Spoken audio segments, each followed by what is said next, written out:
Ho, ho, ho. Welcome to Bloody Dreadful Shite Movies. This is Chris. Hello there. And some people say he has questionable taste in movies, so he's on a mission to find out if this is true by watching the most painfully bad movies he can find to see if he can get any pleasure from them.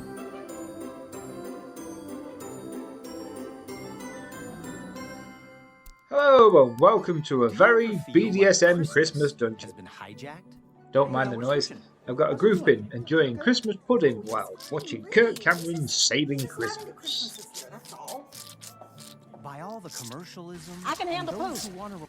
So before I settle down and enjoy this festive treat I've got for myself, it's time for a BDSM Christmas Stinks. Bah humbug.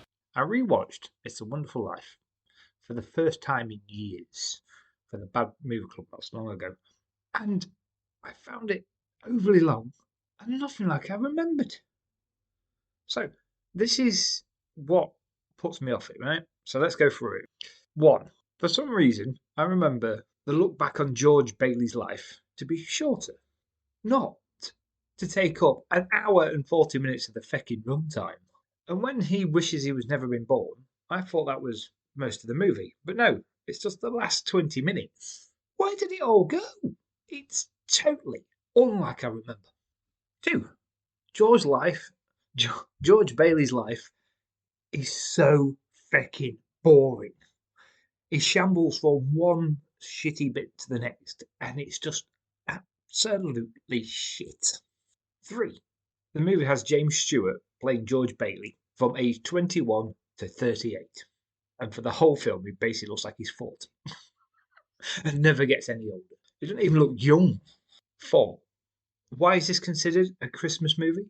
The only part which has anything to do with the festive period is George running through the streets shouting Merry Christmas.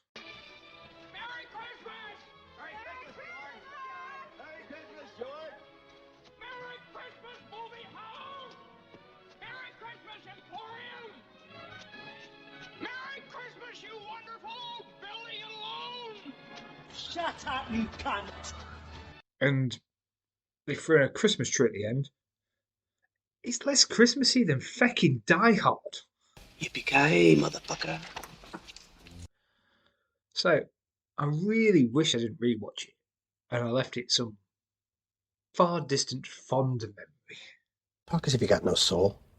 Right. Now, the top prize this year is a rolled gold Parker ball pen that writes for miles. Something we all need, eh? Well, last year, Ethel got a Parker for her 900,428 tickets, but this year, Johnny Seaton has broken all records, over 1 million tickets, including a car transporter complete with 11 minis towed away. He gets this year's Parker ball pen in etched rolled gold. Where is he? Yes. I'm sorry I'm late. I couldn't find the meter. Oh, I couldn't find. He's on a yellow line. Right. Well, this one's mine, Ethel. So, let's get down to this week's movie, shall we? It's Elves, which was released on October 24th in 1989 and has a runtime of 1 hour 29 minutes. Hope it flies by.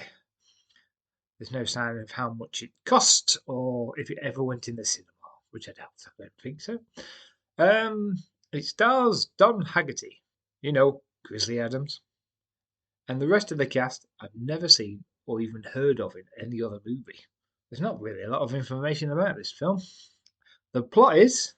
A young woman discovers that she is the focus of an evil Nazi experiment involving selective breeding and summoned elves, an attempt to create a race of supermen. She and 2 of her friends are trapped in a department store with an elf, and only Don Haggerty, as the renegade loose cannon Santa Claus, can save them. Ho, ho, ho. Fucking Nazis and Christmas, where'd that come from? It has such great reviews like this. The plot of Elves is painfully stupid. After the local department store Santa is stabbed in the crotch by a Nazi elf, Dan Haggerty takes the job, but soon regrets his decision when he accidentally meets the girl who the elf is chasing. It seems that she's the only virgin in town whose grandfather is also her father, and if the elf takes her virginity at midnight on Christmas Eve, then their child will be the Antichrist. Elves is silly and horrendously bad. Worst of all, there is only one elf. However, I must admit that I laughed a few times during this obnoxious pile of crap. The acting is wooden, the special effects stunk, and the lighting is poor. Even the death scenes are bad, 2 out of 10. First of all, to say this movie has anything good about it is laughable. Secondly, this flick is a laugh riot if you watch it with a bunch of friends. The director really went beyond horrible with the horrible effects and the laughable acting, not to mention Grizzly Adams' constant smoking of the cigarette that doesn't extinguish. If you're looking for a movie to scare you, don't bother with this. If you're looking for something to make fun of, steal it. It isn't worth the $2 rental fee. Oh, Jesus Christ. Right, let's watch this bitch. An innocent romp in the woods turns into a hellish nightmare when an evil force is accidentally awakened.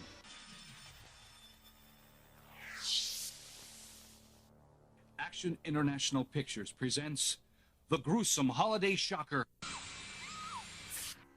Elves. Oh, God, that was cheap. Before I even watched Elves, I thought it was going to be like a Gremlin / Critters ripoff, but with evil Santa's elves. Just because of the tagline. 'Twas the night before Christmas, and all through the town bloodthirsty elves are about to get down. But that's totally false advertising, because it's not elves. It's one elf who looks like a derpy Andy Dick. And also, he's not much of a killer, because the Nazis in this bloody movie kill more than he does. Also, Elves is full of incest and some real dodgy stuff. Listen. The man in the study is your grandfather. And your father! I impregnated my own daughter to produce an offspring that would be suitable to the elf. Use your daughter to give birth to a race of army elves? What are you doing? You pervert! I'm not a pervert. I like seeing a naked girl. I'm your fucking sister! Yeah, and you've got fucking big tits, and I'm gonna tell everybody I saw them. Get out of here! You're not supposed to be in here without my permission. Yeah, well, fuck you. Mom says she's giving me all your money, so fuck you. How can I possibly enjoy this bag of old poop?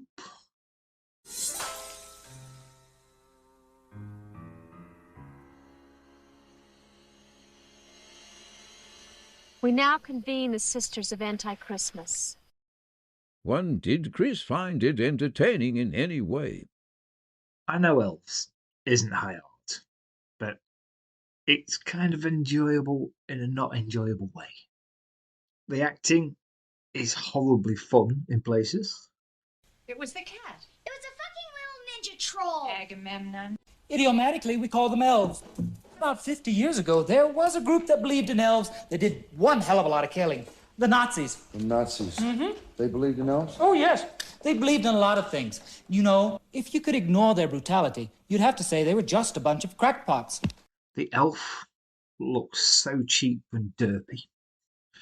And the deaths in here, which is not that many really for some sort of hybrid slasher horror thing, but they did make me laugh. It somehow tenuously gets a point. 2, did Elves have a good story idea? Hell no. It's totally nonsensical. Listen. I want to know the connection between the elves and the Nazis. The elves were a genetic engineering experiment. Now, I like this one better. It mixes science and the occult. The Nazis did have some clever scientists. This was before today's technology, of course. Each elf was to house the haploid gene structure in its sperm cells to produce the master race. Once again, magical powers can't be hurt or killed.